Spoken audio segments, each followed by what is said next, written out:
All right, let's try this again. I apparently messed up the first recording, so this is my second attempt at this. Please have your study guide out as we go through. So, how did the geography of ancient Greece affect its early development? Well, the mountains isolated the city-states from each other.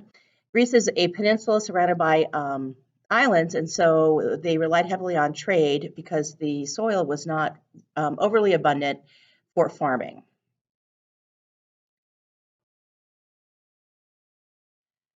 All right, so that also led to the rise of city-states. As we've seen before, they become sort of like independent little nations, but they all are identified as Greeks.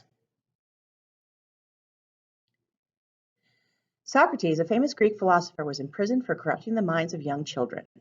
What is most likely the reason the government did not approve of Socrates sharing his ideas with young minds? Well, they thought his ideas were going to corrupt them and cause an uprising because he questioned not only the religious beliefs of the day, but he questioned the democratic authority of the Athenians, and they did not like that. They thought that was a threat.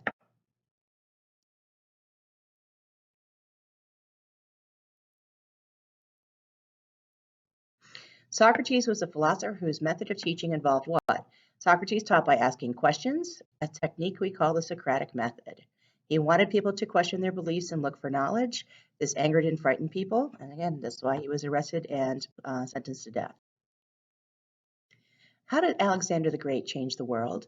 Well, again, he wasn't a Greek, he was a Macedonian, but he was taught by Aristotle, so he had a great affinity or love for Greek culture.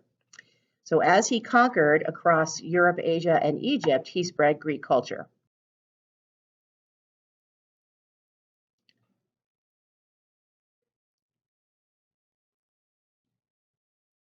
I was one of the most influential military commanders in history. I conquered most of the world known to the ancient Greeks and never lost a battle. I lived during the period 356 to 323 BC. My famous teacher was Aristotle. Who am I? Alexander the Great. How did its location near the sea most contribute to the growth of ancient Greece? Well, again, Jason Reynolds, please report. Oops, sorry. Because they lived so close to the sea and they had to rely on sea, they became excellent shipbuilders and they relied heavily on trade. And trading doesn't happen in isolation. As we know, cultural diffusion takes place. So they end up adapting ideas from other civilizations like Egypt and Mesopotamia.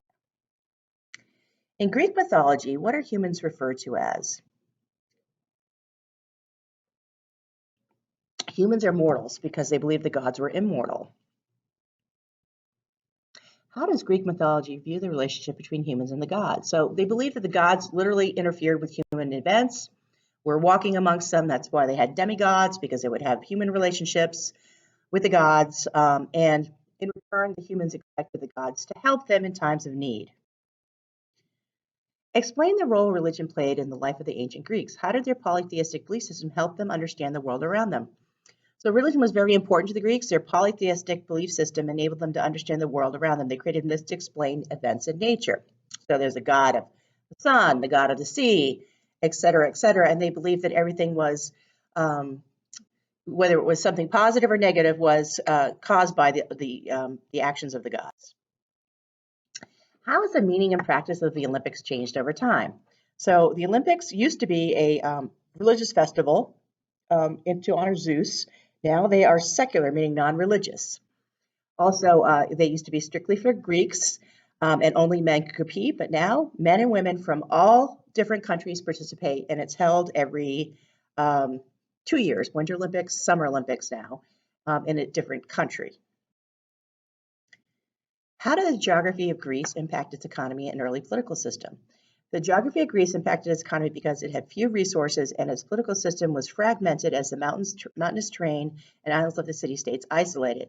So their political systems they were separated from each other, and so that's why you see Athens being a democracy and Sparta, for example, that we just learned about, being an oligarchy. Why was King Philip II of Macedonia able to conquer ancient Greece? The city-states were busy warring against each other. So we have the Greco-Persian wars against Persia, which Greece wins, but ultimately Sparta and Athens become to distrust each other. Sorry, I had a knock at the door.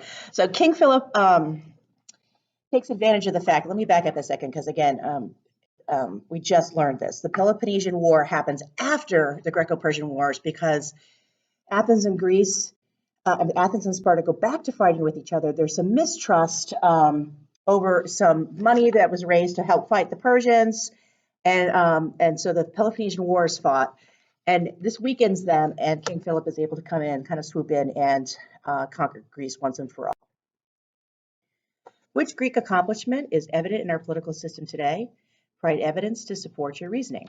Democratic practices, which were developed by the ancient Greeks, are evident in our political system today because we are a democracy here in the United States.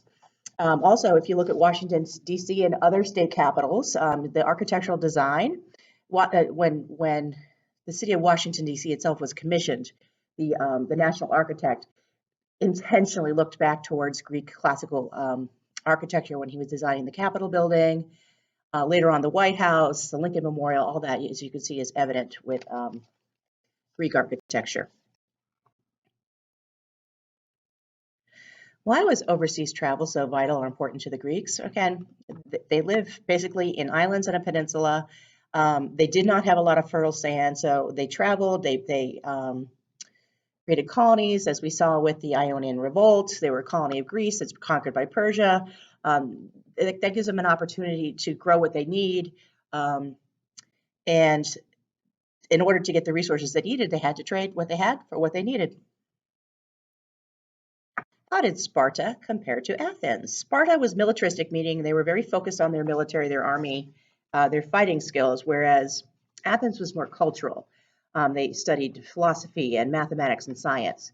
Sparta was an oligarchy and Athens was a democracy. So remember when we saw that this is Sparta scene, and we're seeing King Leonidas, although he's the king of Sparta, he answers to the Council of Elders. How is the influence and achievements of the ancient Greeks still apparent in our society today? So we see evidence in our language, in our architecture, in math. We still use Pythagorean theorem and scientific practices. Remember we talked about Archimedes. Literature, we still adapt and adopt and read classic Greek dramas and plays like Homer's The Odyssey and the Iliad. Percy Jackson's, for example, popular literature that it has its roots with Greek mythology. Compare and contrast the following forms of government: oligarchy, democracy, and monarchy. And I skipped tyranny. Okay, so oligarchy is ruled by a small group. Sorry, again. Okay, so oligarchy, ruled by a small group. Democracy, ruled by the people. That's our government here in the United States. Monarchy is ruled by a king or queen, like we still see today in England, although they are a constitutional monarchy, but still, they still have a queen. Tyrant, ruled by one individual. Examples of this would be Adolf Hitler from history. In current politics, you might say Kim Jong-un of North Korea is a tyrant. Okay, so if you have any additional questions, feel free to email me. And I'm going to make one change. Hang on. There is no code anymore. I have embedded the practice test in Canvas. It's on your assignments page called Practice Test Greece, and you just need to click the link and it'll port you directly over to SchoolNet. So you do not need the code. If you do not get mastery on the code, on the test, send me an email and I will reset it for you. If you're planning to come to tutoring on Monday, we're going to go over the whole thing anyway. And again, the idea is to get you to be more independent with our test questions. So the test questions on the practice are in the same vein as our actual test, but it's not the actual test. So don't be surprised, but I'm just trying to get you to be a little more independent in your study practices. And again, take your time with it. It's in SchoolNet, so you can pause it. You won't lose your work, which is the benefit of SchoolNet versus Canvas. And use the study guide. It's open note. Try to get that 80%. You'll get your full 10 points on the study guide. You won't have to hand in the study guide if you do that. But you still need to do the study guide. They are related to each other. Don't think that you're going to get a shortcut because you're not. And then lastly, again, I'll say it again, if you don't get that mastery number of 80% or higher, send me an email and I will reset the quiz. You can take it up to 3 times. Okay? Thanks for watching, and I think I covered it all.